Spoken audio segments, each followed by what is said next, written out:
drugs, right? Ugh. Don't take drugs, they are bad. As an observational perspective, we can look into experiments that have done this. Okay, so for kids out there, if you want to like experience, then just do it as an observational point.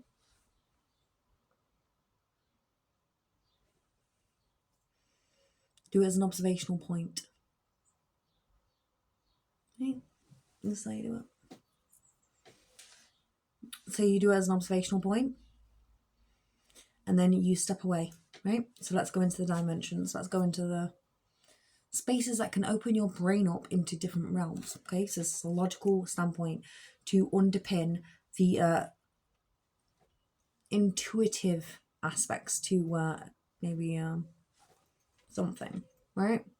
So maybe with logic.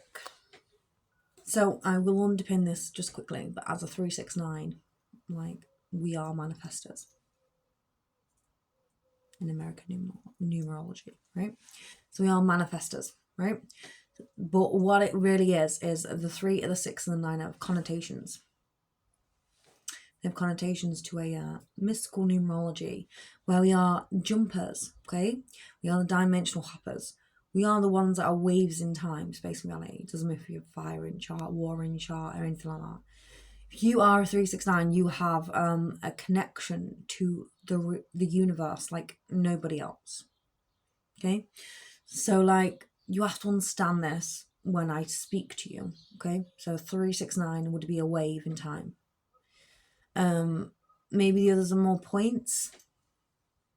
Okay, this is how you might understand reality. Okay, so the wave experiment was there were waves and then there were points, and it was simultaneous, but they separated it. All right, so let's get into this. Okay, this is how a physics might merge with the quantum. Okay, so this is how they started to do it. All right, and then they stopped. Okay, it just stopped. Where did it go? We don't know. Okay, it was just an aspect of observation that made it a point, right? But it's not. It's not. So a 369 is a wave in time. Okay, so can it be manipulated? Okay, but can it not? If it has its counterpart, no, it can't. Right? It can't be manipulated. It just stays in space, and then that's how it is. It's a wave in time. Okay, so it's almost like we can all be counterparts as well. So don't like be weird about it. Like we can all be counterparts, like to each other in different ways. Like you could be a spiritual counterpart, like because you're doing something completely different and it's a different realm of reality, right? You might be understanding something through that person with that person for a reason, and then we, disperse. It's an aspect of love coming together, arising, and then letting it go, okay, or bringing it together, right? So like an all one concept isn't necessarily the case, okay? It might be a chakra point, it might be an energy field, it might be an association with an experience, it might be a fear and a desire, and you're both figuring it out together. It might be like that in a spiritual realm, right? And this is how they can either break you down or they make you, okay? So this is theatrics, okay? This is theatrics. I just want to talk a little bit about that. So let's get into the dimensional spaces. Okay, so one dimension, I don't know what this is, but I had experiences when I was a child. So my experiences as a child was I felt into that blade of grass. That blade of grass was me. And I felt that oneness with it. But it wasn't a oneness. It was I am experiencing you. Okay? So it's kind of like this. So you should see it. I am experiencing you. Okay? So this is a dimensional space to behold. Okay? So if you're an advanced occultist, okay, or whatever, you might understand, because I come from a different place, right? I'm unique, just like you, okay?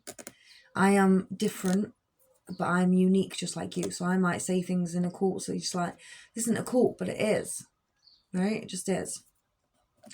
Because we're all experiencing similar things. Occultism is more of a higher dimensional frequency that we haven't really underpinned yet. So we can see it as like a mystical thing. We can also see it as like a structured process, a quantum energy that like brings all the way out, an understanding of a connectedness that was probably there all along, but maybe it didn't seem like it because it was like a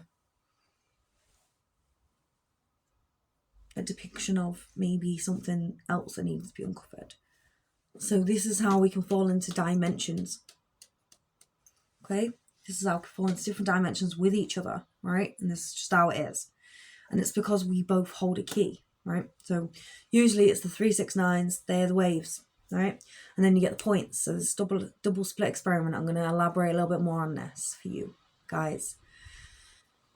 That the points are usually the ones who have to experience the chaos, and then the ones who are the waves, the ones who just we form it to create anew. We disintegrate what is unnecessary, and we take them out, type thing. Like, we're the waves. We keep that cell beating. We keep that heart beating. Okay. So what's in the center? Well, it's a heart concept, but it's above us. But if we're in the belly of a crook, what would we behold? We want to be rising to a I love energy, right? So this is why people might say, oh yeah, we're in a big massive snake and all that stuff. It's another thing. It's another connotation to add to a spiritual underpinning. It's the belly of a crook, right?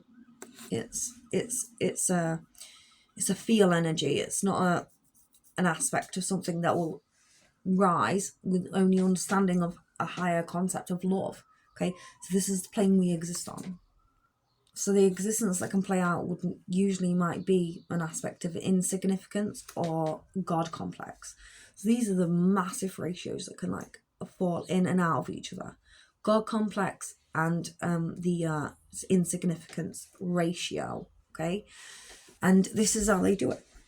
They teach you about science, about how the space, the stars and everything, it's all beyond us and we can't reach it, right? This is the first thing they teach us. So this would be an underpinning of how we can get through to, how I can get through to you guys to understand from a dimensional space there are crooks and stuff like this, and they want to put you in your fields. It's a connotation to a serpent energy.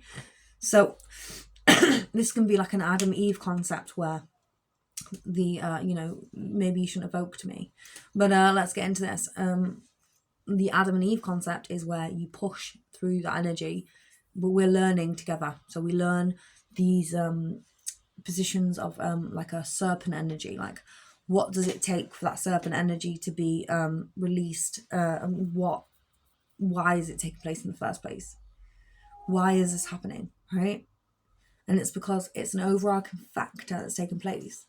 So the serpent is the bad guy, right? And they're the ones who took it out. They're the bad guys. So this is why Adam and Eve didn't stay together, but was it Adam and Lilith? Do you know what I mean? Because originally it was Adam and Lilith. Adam and Eve stayed together, but it was Adam and Lilith that didn't, right? And it's because there's an overarching factor to underpin that you didn't accept certain things. Like, so when we learn about understanding infinity, we understand we save people and rise people. We save people, we rise people.